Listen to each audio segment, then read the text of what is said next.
The galaxy is very good at forgetting humans. That's what I learned after I died. My name is Daniel Cross. Former Lieutenant, Terran Expeditionary Marines. Officially declared killed in action during the Battle of Carven Rift, an engagement so catastrophic it was quietly erased from most public archives. Our fleet was ambushed, torn apart by gravity mines and weaponized singularities. Ships vanished. Crews were atomized. Survivors were rare. I wasn't supposed to be one of them. I woke up 6 months later in a medical bay that didn't belong to any species I recognized, stitched together with alien tech and stubborn human biology. By the time I was discharged, the war had moved on without me. Earth had signed new treaties. The enemy empire had fractured. And my name had been etched onto a memorial wall back home. So I did what ghosts do best. I disappeared. Years passed. I took work where no one asked questions, escort duty, frontier security, salvage contracts in forgotten systems. I grew a beard. Let my hair go long. Learned to live with the quiet. Until the contract that brought me to Virelia Prime.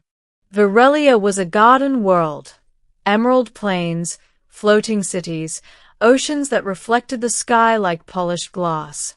Its people, the Ileri, were tall, luminous beings with expressive eyes and bioluminescent markings that shifted with emotion. They were ancient, cultured, and deeply scarred. I didn't know that at first.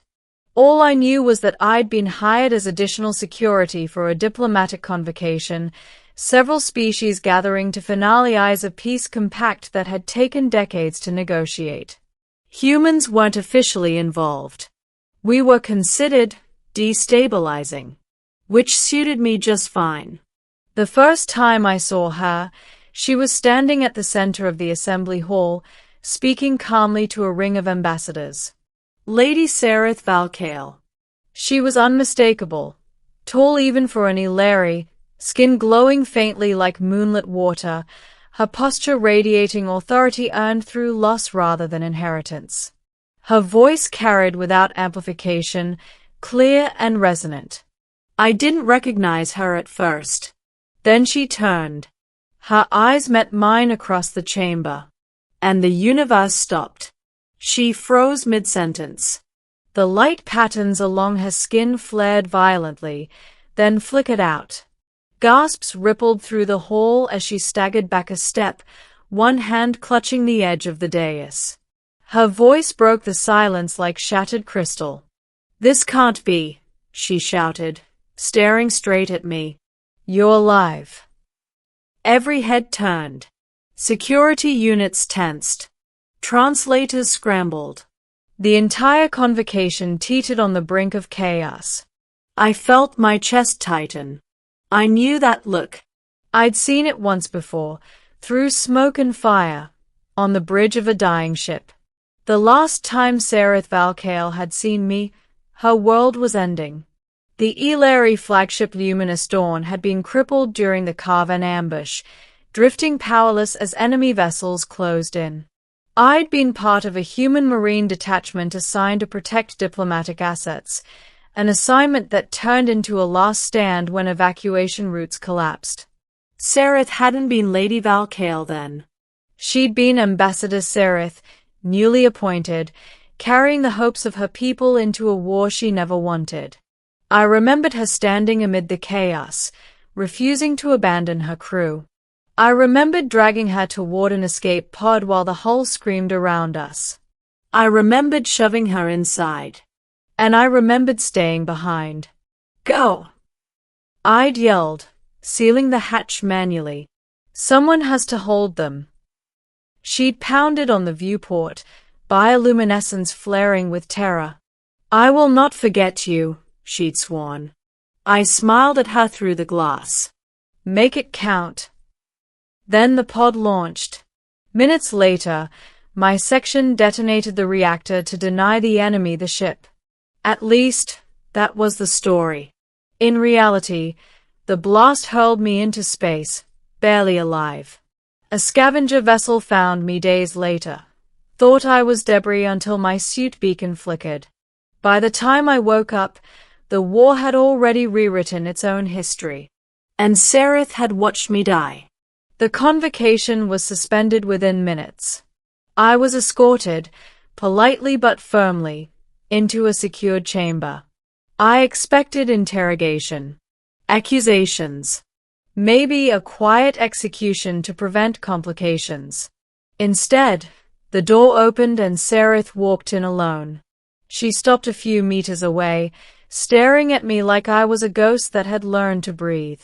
"It is you," she said softly. "Your posture, your eyes. I would know them anywhere." I exhaled. "Lady Valkale, you've been busy." She laughed once, sharp and incredulous. "Busy?" "My people crowned me after the war because I would not let them forget what humans did for us." That surprised me. "Did?" I asked. "You," she corrected. "You and those who died with you. Your stand allowed our evacuation fleet to escape. Without it, the Illyri would have been annihilated." I looked away. "I didn't die." "No," she said, stepping closer. "But I mourned you." The light along her skin dimmed, settling into a softer glow. "For years." Silence stretched between us, heavy with everything unsaid. "They declared you dead," she continued. "Your people did not contest it." "I didn't give them the chance," I admitted. "By the time I could, the galaxy had moved on." Sereth studied my face carefully. "And you chose to let them believe you were gone." "I chose not to matter," I said. "Seemed safer." Her jaw tightened. "For whom?" I didn't answer. News spread fast.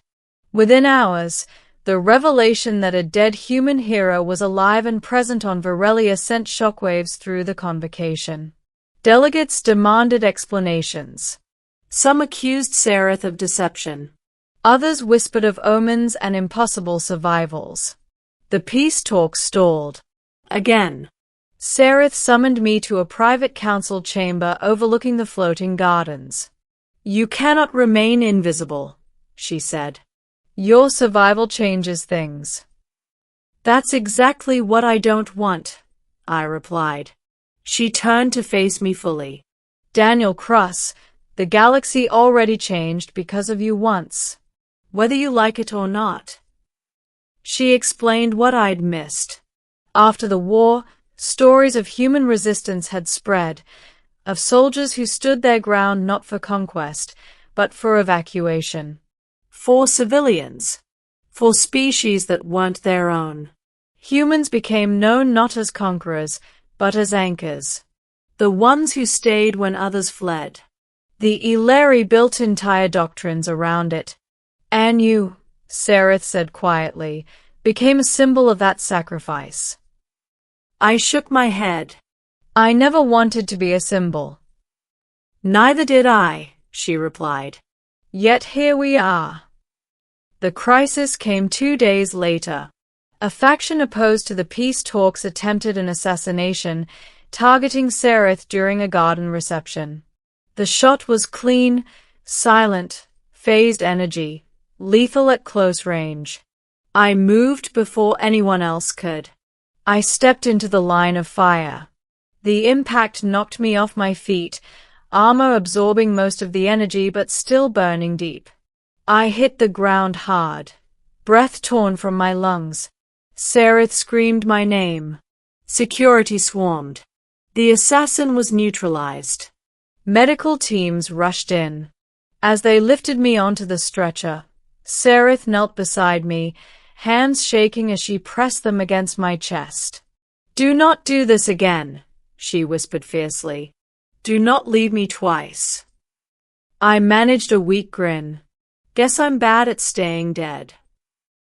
Her bioluminescence flared, bright, resolute. "Then stay," she said. "Not as a ghost. Not as a myth. Stay and help us finish what you began.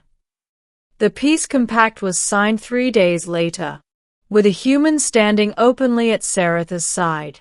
My existence forced uncomfortable conversations about forgotten sacrifices, about how easily the galaxy erased those who didn't seek power. But it also reminded them of something vital. That courage didn't vanish just because history said it should. I declined medals, declined titles, but I accepted a position as liaison, human representative to the Illyri Concord. When Sarath and I stood together on the balcony overlooking her world, she glanced at me with a small, knowing smile. You startled me, she said, when I saw you alive. I nodded. You startled me too. You became formidable. She laughed softly. Perhaps we both did. The galaxy may have believed I was dead, but as it turned out, I was only just beginning to matter again.